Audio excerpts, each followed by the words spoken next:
Welcome students, welcome to today's class.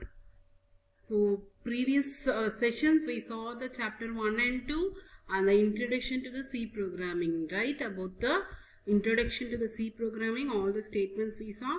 In this chapter we are going to see the conditional statements, last step conditional statements, okay? So first is the PEP activity. In this PEP activity, Raj bought 2 items from a shop totaling 5.25 rupees as he had calculated earlier. But he realized that the amount paid remained the same whether he had added or divided the values. Calculate the price for each item. There are 2 items. If we add the 2 items or if you divide the 2 items, the amount is the same. So this is a puzzle. Please try to solve it by yourself. Okay.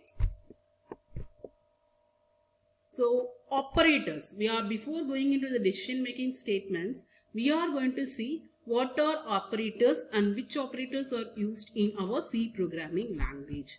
The operators we use in C language are arithmetic operators, assignment operators, increment and decrement operators, relational or comparison operators. So these 4 operators are being used in our C programming language. The first one is arithmetic operator, second one is assignment operator, third one increment and decrement operators, and the fourth one is relational or comparison operator. What is meant by arithmetic operator? Arithmetic operators are arithmetic operations like addition, subtraction, multiplication, division. These arithmetic operations can be done using this arithmetic operators. So we are having look deep function. You want to complete the following using the suitable operator. First A 296 and 356 is given. The answer should come as minus 60. So which operator to be placed inside the box? All the answers for these activities I will give after we complete the theory part of the lesson as usual. Please, but before that you just try the answers for this. Okay. We will check whether your answer is correct or not. If it is correct, leave it. If it is wrong, we can change the answer. Okay, write it in pencil, but try to solve all the activities by yourself. Okay, so we want to complete the following with the suitable operators. So we are having box like there, right? So inside this box,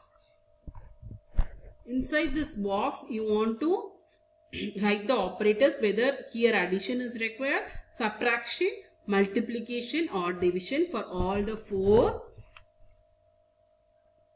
statements. Okay, these all the 4 statements you want to write it. This is called as arithmetic operators. The next operator is assignment operator. What is meant by assignment operator? Can assign the value to the variable. For example, like this, ROLL, roll number is the variable and we are assigning 396 value to this roll number. So instruction is to take the number 396 and store it in the memory location of the variable roll. Okay.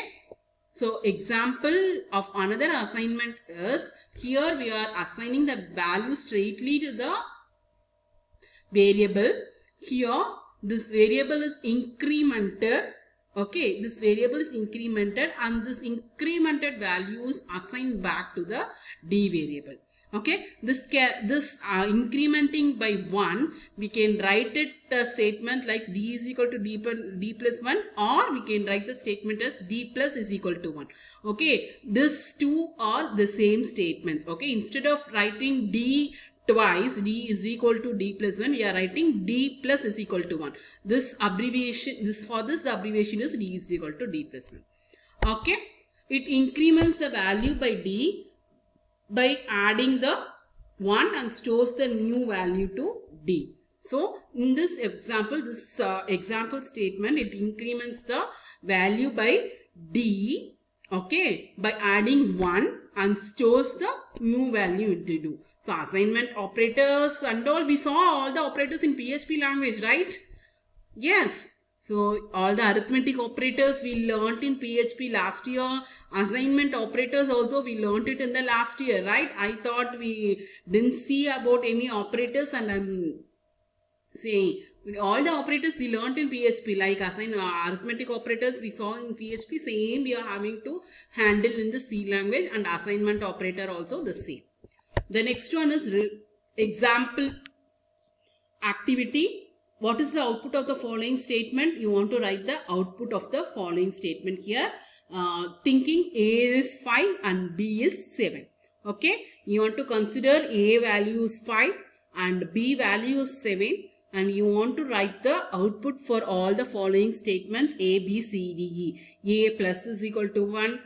That is increment by 1. A minus is equal to 1. That is decrement by 1. A into A is equal to A into B plus 3. A slash equal to B. A is equal to A slash B minus 5. A is equal to A percentage B. For all this, you try to find the answer and write it in your book. It is activity 3.3 Think and Ink session. Okay, it's small mathematical calculations, right? I know you can do it. Please, guys, do this. Don't wait for me to give the answer. If you try, it is for your benefit. Okay. I hope all will try the answers for the activities. The next operator is increment and decrement operator. The next operator we are going to see is increment and decrement operator. A more efficient way of writing the statement D is equal to D plus 1 in C is by using the D plus plus or plus plus T. The following are the increment and decrement operators available in C. First one, plus plus variable name. Second one, variable name and increment. Here, decrement variable name. Fourth one, variable name and decrement. Okay. So, the increment operator plus plus adds the value to the current value, and the decrement operator minus minus subtracts the value 1 from the current value. We'll see what are the differences between these. These operators, when assigned to a variable, see, a prefix operator first adds 1 to the operand and then the result is assigned to the variable on the left. Yes. So here, see the result here. In this pre-increment, A is equal to 10, right? After incrementing A is equal to 10 plus 1. This value 11 is assigned to B. This is the pre-increment operator. But in post-increment, the value A, 10 is assigned to B and then the increment operation is done. That is called as post-increment. So this is the differences between pre-increment and post-increment. Okay. So in pre-increment, that after incrementing the A variable, the value is assigned to B. But in post-increment, after assigning the value to B, the A variable is incremented. Got it? Yes. So a postfix operator first assigns the value to the variable on the left and then increments the operator. The operators preceding the variable name is equal to the pre-increment. The operator succeeding the variable name is the post-incrementing operator. These operators are used in for and while loop. Okay. So your assignment operator, your increment and decrement operator, your arithmetic operator, and the next thing your relational operator, everything will be used in our C programming looping statements. So what do you think would be the value of X if the data types of the variable X is an integer or a float? You know the answer for 10 by 3, right? Yes. So 10 divided by 3, what is the answer? Yes. So if it is an integer, what value will be printed? If it is a float, what value will be printed? Write it. Don't think, ma'am, what is this? It is very easy. Please write it. This is the basic you want to know, so that for additional looping, conditional statements and all, if we are going, programming will be easy. Okay. Write the value For integer, what is the value? For float, what is the value here? Okay? Yes? I think you will finish this Look Deep 3.4 activity also. The next one is the relational and comparison operators. It is used to compare two variables. We are having the comparison operator as less than, greater than, less than or equal to, greater than or equal to, not equal to, and equal to. These 6 are called as relational operator or comparison operator. Okay, this is used to compare two variables. First one is less than, second one is greater than, third one is less than or equal to, fourth one is greater than or equal to, fifth one not equal to, and the sixth one equal to. Okay, so here the next thing we are going to see, the next of in your book is, in chapter is precedence of operator. Okay, precedence of operator, the next topic. So we saw the operators here, arithmetic operators, every operators. What is the precedence? Which will be come first? So what will be the value of A if in the following statement? Either first addition will be done or multiplication will be done. What will be the precedence of the operator?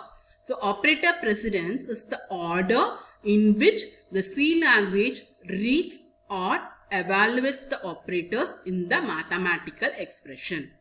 Got it?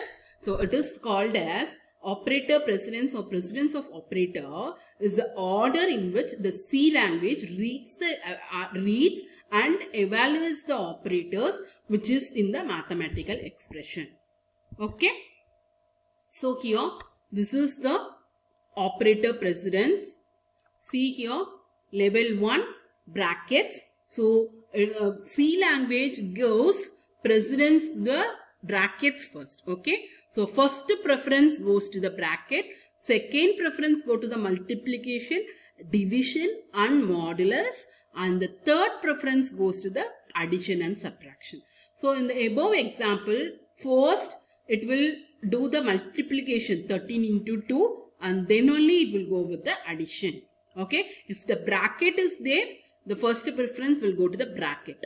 Okay. If the bracket is not there, it will check for multiplication, division and modulus operator. If these three are not there, it will go with the addition and subtraction.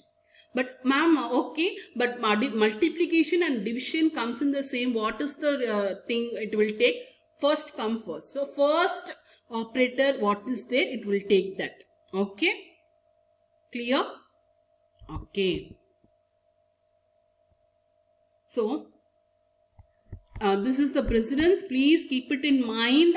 Once again, I am saying according to this level only the mathematical expression will be calculated. So, in level 1, brackets. So, this is the first preference. Second preference to multiplication, division and modulus. And third preference to addition and subtraction. The next one is your PEP activity 3.6. Here, Airways offers tickets at a 50% discount when booked 45 days in advance. Help the personnel at the ticket counter to calculate the fare. Okay. So, your Airways is offering a discount of 50% if you are booking the ticket 45 days in prior. Okay. So, this is the passenger list and they have given the date of booking and the date of travel over there. So, you want to calculate the number of days in advance if they are eligibility for discount and the amount payable. So, you complete this PEP activity, calculate the number of days in advance. Okay, you want to check with the date of booking and date of travel. Okay, so you calculate the number of days and we check whether eligibility of discount is available for this passenger and the amount to be payable you want to write. If it is 50% discount, discounted amount should be right here. If this Smith is eligible, 6,000, 50,000, 3,000. So likewise, you want to fill this table. Okay, all our mathematical calculations, try to complete it by your own. Yes. With this, I will stop the first video. We'll go with the other topics in the upcoming video. Okay.